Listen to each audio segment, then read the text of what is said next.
Alright guys, a little bit of an update since I'm finally able to work on it again.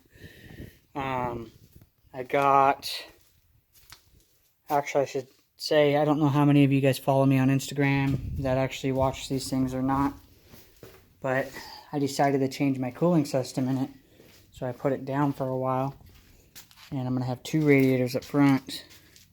This one is like a stock designed radiator, but I had my buddy weld 90s to it and then make this flatter so it'll sit in here better. If I can get it. There we go. So it'll sit probably about right there, plus minus, so it's got clearance here, so it's not gonna hit. The thing came up to like 1/8 of an inch away. And then I'll have these ran to two pipes, which are coming off my what the fuck car. Since I'm finally scrapping that, don't want to, because it was a fun car to drive around. May have been ugly as hell, but it was a fun rear-wheel drive POS. Then the other radiator, which mind you, I have not tried setting two of these together yet. Should fit. This one's smaller. I am way off. Alright, hold on. It should sit roughly right there, so that's not too bad. The only downfall is it makes this hose really close to this. I mean, I could probably always have my buddy weld another one. It fits well. Whoops. Yeah, so I guess that's not bad. It's off. It won't hit. But, I mean, that fits pretty well. It looks kind of weird having two radiators up here, but yeah, I don't think they have to match. I mean, I'm not that picky. But yeah, that'll clear that. It'll sit like right like that, and I can almost bolt it into its stock spot. I probably could if I move this one forward this way and then move it over a little bit. I'd already cleaned up that for the old radiator that was in here when I just had a single motor. But the one that I just put on the right came out of back here because I was checking stuff. My old radiator was bolted to these two brackets I have welded here. And then, you know what, I might as well do it since I'm here. I had a lot of people were asking me about the shifter. I can't see nothing because it's so bright right now. But and I don't know if you guys can either. But so they work the exact same. So when you go over like this to go into first or second, it pushes the I want to say the small shifter piece. I can't see back there. It pushes, well, nonetheless, it pushes the left one forward. And instead of pushing the rear motor or shifter cables, it pulls it. So it does the exact same thing just from the front versus the back. And then same with the forward and back motion. It pulls it instead of push like it does normal. And then all I did was add a bracket here, and then I put this on the outside. I actually have another piece that goes there that I haven't re-glued onto it. Forgive my messy ass garage. This piece right here, we'll glue on that and it'll go on the outside piece so it'll look semi-normal. But finally get to work on it. I'm pretty happy about that. Here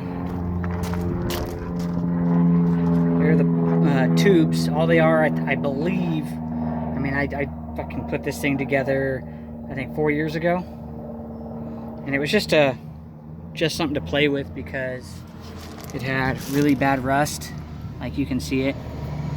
And like, I mean, it was real bad all over, and then the other side's actually worse. You could see through it.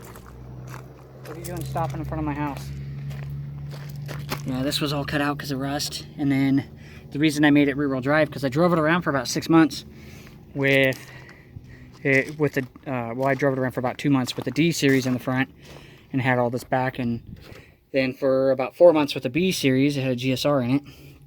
But the trailing arm bolts, this is where they go. You can see there's no nut there. They were rusted out. So I just had bolts thrown through it. And I decided that was a little bit more sketchy than this, which isn't far off, I guess. I did all that and made it rear-wheel drive with the K20 Z3, I believe. It's a fun little car. And the tubes come all the way forward. I'll have to alter the front ones because this didn't have a motor up front. You see they come all the way forward. I'll probably have to bend them to go. They'll probably have to go on the outsides of the header to fit, and then kind of do a loop. They'll have to go. They'll go out and they'll kind of loop out back in, so they go around the header, and then they'll have to turn this way to go to it. And same with that one, except it'll go the opposite direction. I actually tried to sell this. A lot of people wanted it, just no one had money. And I mean, I was leaving all kinds of stuff on it. I had the mounts for the K-swap and everything still in the back. The conversion harness I made. The engine harness that was for it. Essentially needed an FPR, a fuel filter, an ECU, and a swap. That's really about it, and you could have been driving it. Had the modified cables, the stupid bracket. I mean, it was pretty cheap considering the stuff I was leaving with it. But now it's getting stripped and scrapped. It'll be gone soon. But that would have been done a while ago. But I focused on my CRV since I just installed projectors. I retrofitted them myself and then put them in there. These ones came with the 10-year warranty, but they fit real tight. Like I had to really push on them to get them in. And to bolt up to the proper spots. Here's my grill, still waiting on that. But I K-swapped this, which I have a video on here. That essentially, oh no, my video's for converting it to a manual.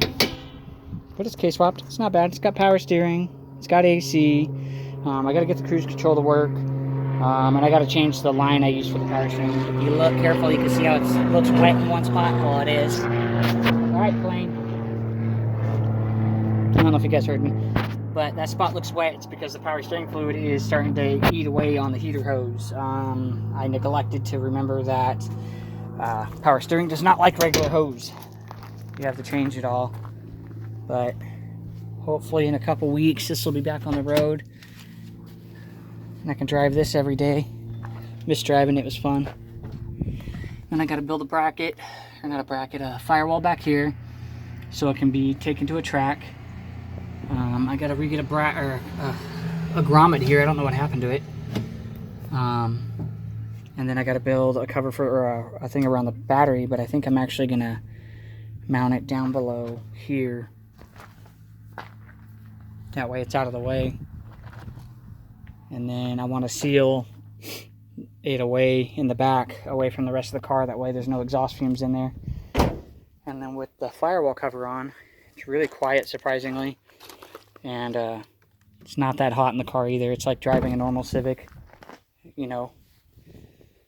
Maybe a little bit warmer, a couple degrees. But it's not too bad. Keep putting it all off. Now I don't have to. If you guys have any questions or comments or anything like that, any suggestions, I'd like to hear them. I hope everybody has a good day.